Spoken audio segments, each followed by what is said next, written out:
Welcome to Midwest Charm. My name is Sandra and I am the owner and creator here. I have a storefront in Pine City, Minnesota, as well as I can be found on most social media platforms.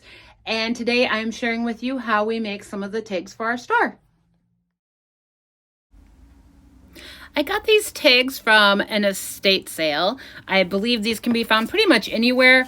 I'm using an Iron Orchids design thin mount and cutting it to the size that would be more manageable to make these tags, and I am using the Letterpress stamp.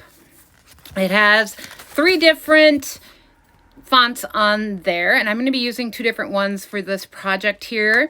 And we're just again making tags for the store, and I am laying out how I want these to be on my tag. And then we're going to be using Iron Orchids Designs ink in black, the permanent ink.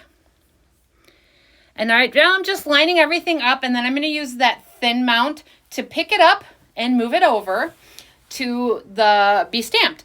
Now, all of these items I'm using besides the tags can be found on my website, www.midwestcharm.co, no M. And as you see right here, I picked it up. I'm just kind of realigning them because they weren't quite straight. I'm just going to go ahead and ink up what I have ready for you and flip that over and press.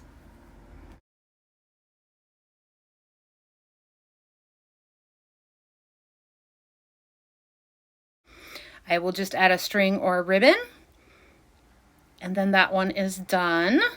And here we are doing for our flour sack towels.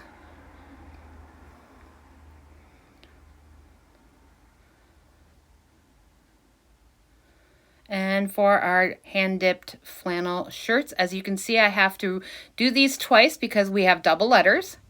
And here they are finished.